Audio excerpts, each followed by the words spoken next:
Don't you just like to look at your bike sometimes? I mean, when you can't ride it, you just come out to the shed or the man cave or whatever and you just look at it. Like Ed Bassmaster. Look at it. There, you just look at it. Would you just look at that? I mean, look at that. That's the way he does it. What's happening, cats? Welcome to my man cave today as we wind down the end of August. I pray those of you weary road travelers have made it safely back from the Sturgis rally by now. Some of you may continue to tour the country, I don't know, but that rally's over and done with. And speaking of long trips, you know, from here it's a pretty long trip out to Sturgis, South Dakota, which I've done numerous times.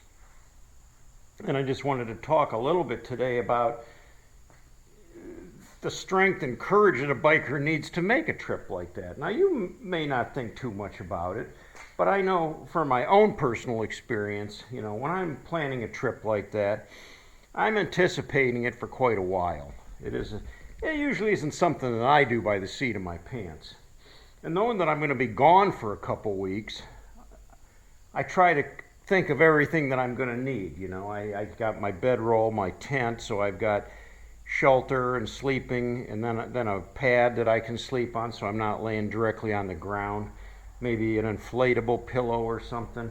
And then my ditty bag with all my personal stuff. Some painkillers, which I'm going to need for the ride. My shaving kit, you know, all those personal things that you're going to need. When it comes right down to that morning, you know, and for me, you know, I get up bright and early, probably around 6 a.m. when the sun has just come up, and I'm ready to hit the road.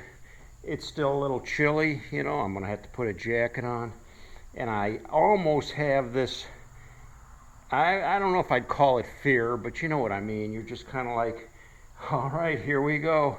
I'm getting ready to leave. I'm going to be gone for a couple of weeks. I'm going to be out on the road. I hope I don't break down. I hope nothing happens. I don't know where I'm going to stay tonight. I don't know how long it's going to take me to get there. I hope I don't run into any trouble along the way. You know, all these thoughts going through your head. So for a biker that travels like that, it takes a little bit of courage, I would say. You know, it's not for everybody. I mean, a lot of people would just say, oh, no, I'm not doing that on a motorcycle. Are you crazy?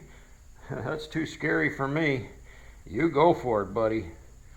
But, and yeah, there are some dangers to it, but it's an adventure nonetheless, and an exciting adventure that I was always eager to take the challenge. You know, out on the road early in the morning, it's cool, the bike's running good. But in your mind, you're thinking, okay, which route am I going to take? I don't want to jump on the turnpike because there's tolls there, and I don't want to have to pay tolls, so I'm going to take some. Maybe you already have the route planned, but you want to make sure you take the right turns and that you're going in the right direction. To me, there was always some almost like anxiety to it, some worry, like. And then even, you know, maybe a half hour down the road, my head's still thinking, oh, did I remember to bring my, oh yeah, okay, I think I put that in my ditty bag. I think I got that. And yeah, I got rain gear. I brought rain gear with me, so I'm good. And oh man, did I bring a clean pair of socks? I don't think I brought a clean pair of socks. Doggone. Oh well, too late now. Maybe I'll have to buy some on the way. If that's even a concern, you know. And as it turned out, when I'm on the road for weeks at a time, I rarely changed my clothes. I was wearing the same t-shirt for days on end, and I really started to reek. I really started to stink. In fact, at one campground, some of my friends said, man, Itchy, you smell so bad. Go over there to the hose. And there was like a hydrant there with a hose hanging from it. And they said, just hose yourself off, you know. I mean, there wasn't any showers at this facility, but they said, just hose yourself off, man. Rinse your clothes off so you at least rinse some of that stink off you. That's life on the road, though, you know. And when you're a single guy traveling by yourself, you really don't care. You're just out for the adventure. You don't care what you smell like or how dirty you get. You do pick up a lot of grime off the road. But yeah, and so, you know, and then it takes stamina to continue on, because those rides are not easy. When you're riding all day, you know, I'm putting in, when I'm traveling, say from here to Sturgis, I'm putting in a good 8 hour day, if not more. And that's a lot of hard riding. So my back hurts, my arms are tired, you just start wearing down. And for me, you know, I was eating ibuprofen like candy, just because my back hurt from sitting in the. And the other thing is, it's no matter how comfortable you think your bike seat is, after you're sitting in that same chair for 8 hours, I'm gonna tell you, your butt gets pretty tired. Your butt gets kind of sore. So I'd find myself like sitting up on the side of my hip for a while, and then switching over and sitting on the other side of my hip for a while, trying to like lean forward on the gas tank to take the pressure off my butt. Yeah, I mean, there's only so many positions you can get into, and it isn't like anything else. And every once in a while, you just got to stop and stretch your legs, because it just hurts so much. So it takes a lot of stamina to keep going. And the final goal, though, when you get there, it's like elation. Yes, I made it. I made it. And the worst part then is coming home. I mean, that, you know, that's a long, hard ride home. You're tired because you've been touring around all week, and you pretty much wear yourself down, you know. And still you got those 1,000 miles or so to get home. And it's like, okay, here goes. And off you go again. So, yeah, it does take some strength. It does take some courage. And it does take some stamina to take a ride like that. And hats off to all you guys that do take the ride. You know, when you get out to Sturgis, I noticed it, and they had this for years. You know, you can get the patches that you saw on your jacket. I rode mine to Sturgis 2022. Because you're proud that you rode your bike. You didn't trailer it. You know, you didn't drive out there in a pickup truck or a van or anything like that, or a box truck carrying your bike. You actually rode it. And you're proud of the fact that you made that marathon, that you got there, and you got there safely. You get some pride in that. Now, there are some cats out there, and they're few and far between, that can hit the road on a motorcycle and just keep traveling forever. I mean, there's that one woman, Itchymoche, who that's what she does, rides all over the world. You got Panhead Billy Burrows, Scooter Tramp Scotty. Those guys get on a bike and they live off of it. They don't have a home. That's what they do. But they must be a special breed, built for that kind of life. It takes somebody special to be able to take that kind of endurance and strength and courage to travel in the places and the lengths that they travel. I'm telling you, it's really something. If you haven't watched their videos, it's worth taking a peek at. You know, recently, with the chain of events that's happened in my life, I haven't been able to ride so much. My wife has fallen to cancer. She's been battling it now, going towards 5 years now. That's hard to believe. But it's been no easy road for us.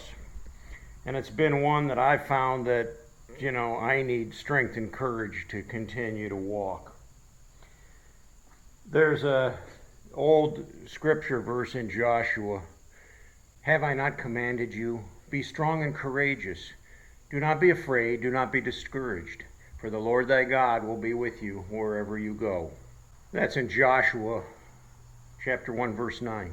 So whether I was on the road or whether I'm just living life here at home, though that verse goes through my head. Be strong and courageous, Itchy. You know, don't fall to fear, and just have faith that, you know, you're going to be taken care of, that everything's going to work out fine. And that's the only thing to keep you going sometimes, you know. Sometimes you need those words of encouragement to keep going. I want to thank all you guys that have commented on my videos and left words of encouragement for me, because that means a whole lot to Val and I. I mean, I don't think anybody, unless you've lived through something like this, and I know some of you have, it's hard to understand how very difficult it is. When somebody you love very much has fallen to the point where they have to be completely dependent on you.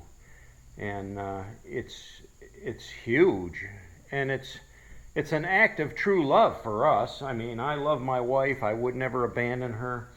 I don't consider it a chore at all. But I do get physically tired sometimes, and I need to pray for strength.